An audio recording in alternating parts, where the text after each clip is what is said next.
Hello, good morning, नमस्कार। देखिए, MPPSC ने असिस्टेंट प्रोफेसर की जो बाकी बचे सब्जेक्ट थे, उनके लिए भी आंसर की जारी कर दी है और ये 9 जून को आ चुकी है। आप सभी ने ये जो आंसर की है उससे अपने स्कोर को टैली कर लिया होगा कि आपके कितने मार्क्स हो रहे हैं। यहाँ पर ये जो आंसर की आई है वो स्पोर्ट्स के लिए भी और ये आपका लाइब्रेरियन का जो एग्ज़ाम हुआ था इन दोनों के लिए भी है। तो इसके साथ-साथ आप देख सकते हैं सामान्य अध्ययन का वही पेपर था जो 6 जून को आ चुकी है, तो वही सेम पेपर था।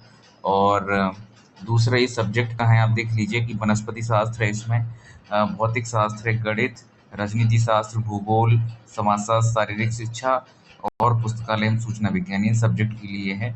अब यहाँ पर ये है कि कट ऑफ इनका क्या होना चाहिए, कितना कट ऑफ एक्स हो सकता है एक्सपेक्टेड।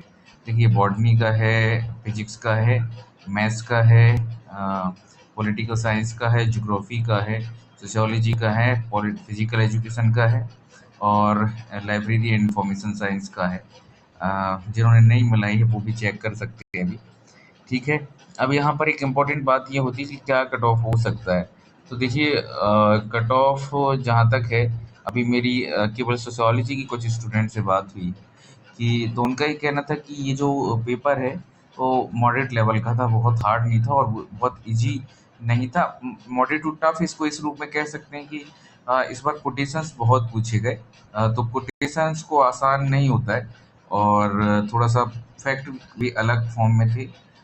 तो मॉडरेट टू टफ लेवल का ही था सोशियोलॉजी का पेपर, आसान नहीं था। लेकिन जनरल कैटेगरी में यहाँ इस बार पोस्ट नहीं है। इसके साथ एक एक और इन्होंने क्या किया एमपीपीएससी ने कि जो आपके गेस्ट फैकल्टी की पोस्ट को इस बार अलग कर दिया है। पिछली बार क्या था कि इन्होंने मार्क्स किए थे कि जो भी कैंडिडेट रिटन में पास हो जाएगा और फिर वो उसके इंटरव्यू के मार्क्स और फिर गेस्ट फैकल्टी के जो मार्क्स होंगे उसको इंक्लूडेड करके उसकी मेरिट बनाई जाएगी।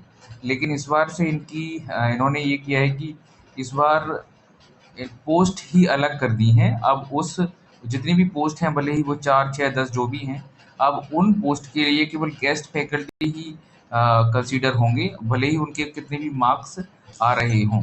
ये इम्पोर्टेंट नहीं है। ठीक है? तो आप सभी देख पा रहे होंगे यहाँ पर, है ना? ये अब क्या कट ऑफ हो सकता है? तो कट ऑफ थोड़ा-सा जनरल कैटेगरी का तो बढ़ेगा ही, पिछली बार से तो ज़्यादा जाएगा ही, ये तो 100% श्योर है कि उतना तो रहेगा नहीं, क्योंकि जनरल कैटेगरी मेल में बहुत कम वैकेंसी हैं। जनरल कैटेगरी मेल की अगर हम बात करें तो 2 वैकेंसी ही बच रही हैं।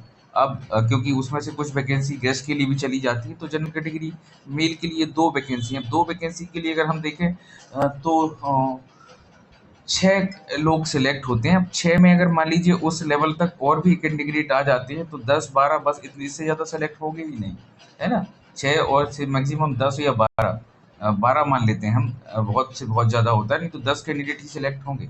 अब 10 कैंडिडेट के लिए क्या कट ऑफ जा सकता है, तो इसका अनुमान लगाना बहुत मुश्किल है।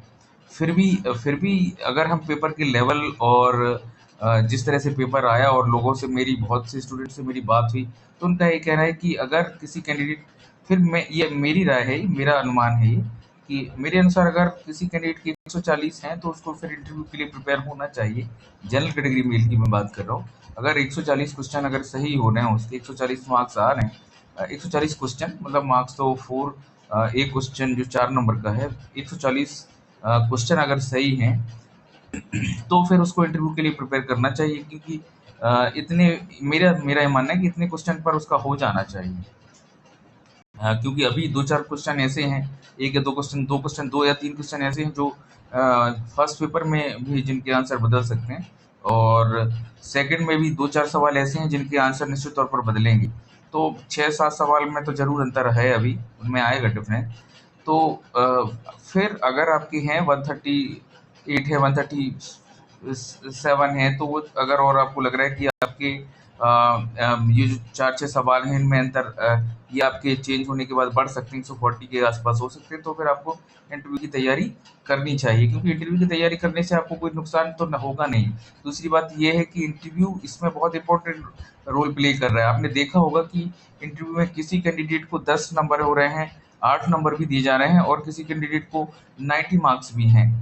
तो और ये इसमें कोई हम आयोग की बुराई नहीं कर रहे हैं, क्योंकि आप वहाँ जिस तरह का प्रेजेंटेशन कर रहे हैं, उसी आधार पर आपके मार्क्स आयोग डिलीवर कर रहा है। आयोग को आपसे कोई दुश्मनी नहीं है कि भाई आप उसको आपको व्यक्तिगत रूप से आयोग जानता है, उससे उन्हें कोई लेना-देना नहीं। आप जिस तरह से वहाँ प्रेज़ेंट कर रहे हैं, उसी उसी के अनुसार आपको मार्क्स दिए जाते हैं। मेरा खुद का एक व्यक्तिगत अनुभव है कि आयोग किसी आयोग इवन एमपीपीएससी ने मैं अदर स्टेट और सिविल सर्विसेज की जो इंटरव्यू हैं उनकी भी बात कर रहे हैं, क्योंकि मैं खुद सिविल सर्विसेज का मैंने इंटरव्यू दिया हुआ है। तो मैं उस आधार पर ये कह रहा हूँ कि आयोग को किसी भी तरह की शिकायत किसी से नहीं होती है।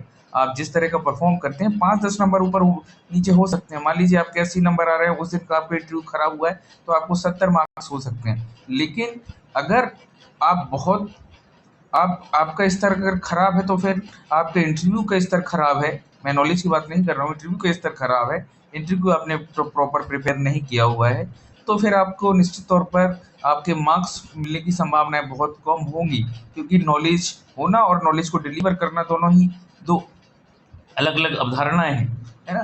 तो अपने इंटरव्यू को अच्छे से प्रिपेयर कीजिए। और हाँ, अदर कैटेगरीज की अगर हम बात करें, तो मेरे अनुसार जैसे अगर आप 135 के आसपास हैं ओबीसी में, तो आपको इंटरव्यू कॉल आएगी। और ईडब्ल्यूएस भी इतने ही हैं, तो आपको इंटरव्यू कॉल आएगी। इसी के साथ साथ आप एससी कैटेगरी में हैं, ये दोनों के ही मैंने मेल की बात की। अगर आप 130 के आसपास हैं, फीमेल हैं, ईडब्ल्यूएस और ओबीएस में, तो आपको ओबीसी में, तो आपको इंटरव्यू कॉल आएगी। इसी के अनुसार आपको अगर एससी मेल हैं, एससी मेल में 125 127 है, तो आपको इंटरव्यू कॉल 100% आएगी। मेरा ये मानना है, मैं ऐसा कह रहा हूँ, ऐसा कोई आयोग का नहीं है, मेरा ये मानना है कि 100% होना चाहिए। वैसे ही अगर एससी में आप 125 और 120 नंबर भी हैं आपके, और 20 में 120 के 118 16 भी हैं, 116 115 भी है, तो आपको इंटरव्यू के लिए प्रिपेयर करना चाहिए। एससी फीमेल की मैं बात कर रहा हूँ। ऐसे ही अगर कोई व्यक्ति एसटी कैटेगरी में है और उसके 12-15 नंबर हैं, तो उसको होना चाहिए, और 110 फीमेल एसटी की को इंटरव्यू के लिए प्रिपेयर करना चाहिए। तो ये हमने सोशियोलॉजी की बात की। आपके कितने मार्क्स हो रहे हैं मुझे बताइए कमेंट्स में। बहुत बहुत धन्यवाद आपका।